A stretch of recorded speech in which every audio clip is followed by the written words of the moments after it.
GarrettMGraff, The Only Plane in the Sky, An Oral History of 9/11.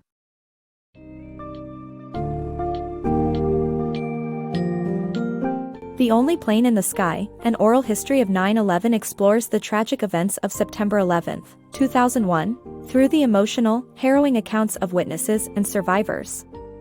The book offers an in-depth look at the chaos, confusion, and terror that unfolded that day, delving into the perspectives of air traffic controllers, first responders, and leaders who faced unprecedented challenges. In this summary, readers will gain a better understanding of the events leading up to the attacks, the realization of their coordinated nature, the lives and sacrifices of heroes, and the subsequent impact on national security and warfare.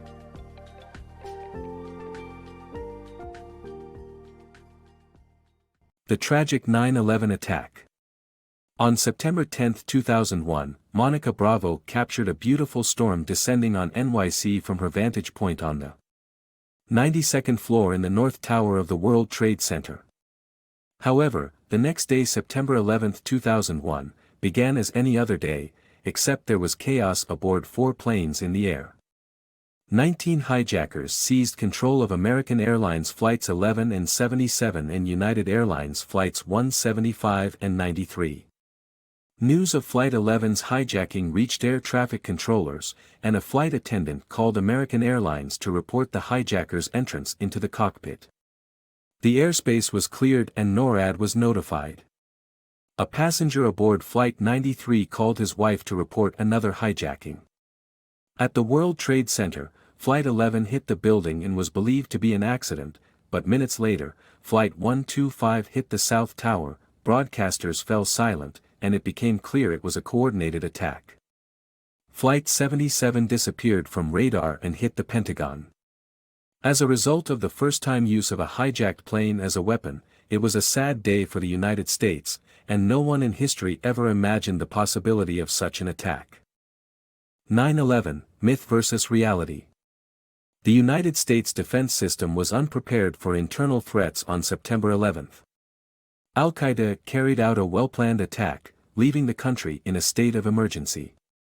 Evacuations were orderly, but rescue missions were challenging. The government officials were overwhelmed and struggled to reassure the American people during the chaos. Tragedy at the World Trade Center. The events of 9/11 and the immediate aftermath witnessed the bravery of first responders and the resilience of New Yorkers. As the towers collapsed, chaos ensued, with survivors running from massive clouds of debris at the speed of a train. The cloud of debris was visible from space, and thousands of survivors made their way to safety across Brooklyn Bridge or to Battery Park. Every kind of boat, from civilian and commercial to state and federal, came to the rescue, evacuating almost 500,000 people, a maritime rescue larger than the World War II evacuation from Dunkirk.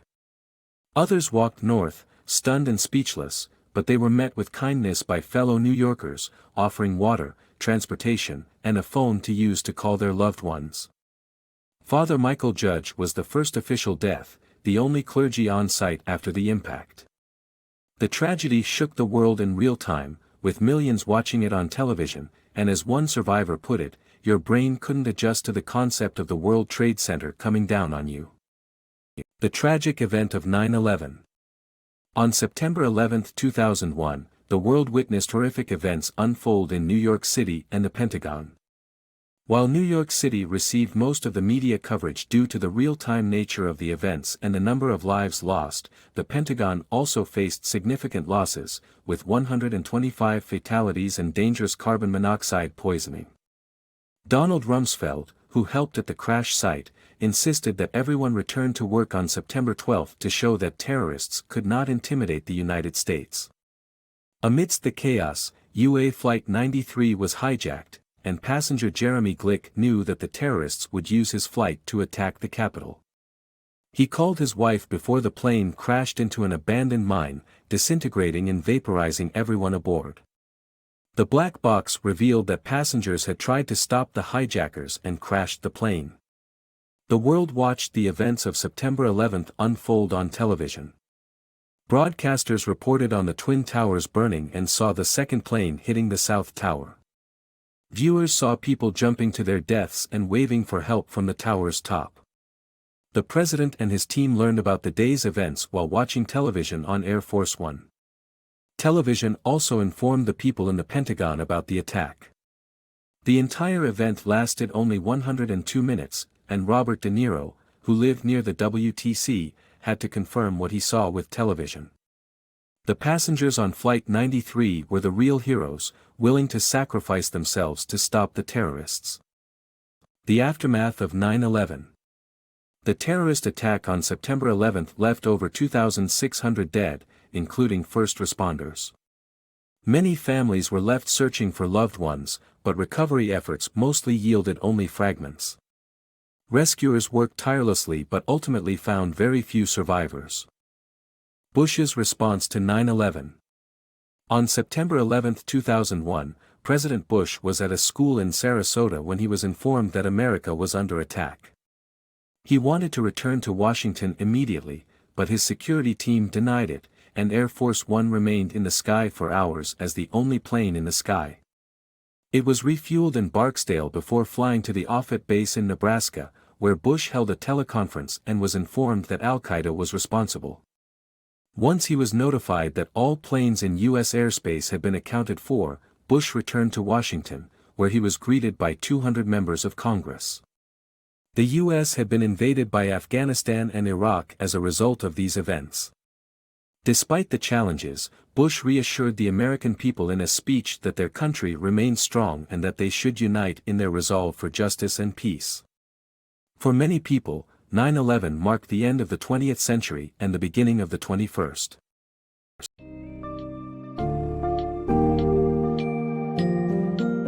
As one of the defining moments of the 21st century, the 9/11 attacks transformed the world in ways few could have anticipated. In The Only Plane in the Sky, author GarrettMGraff takes readers through the unimaginable events of that fateful day, offering a vivid and detailed account of the horror and bravery that unfolded. From the harrowing stories of passengers on hijacked planes to the heroic actions of first responders, Graff provides readers with an intimate and eye-opening understanding of the day and its enduring impact.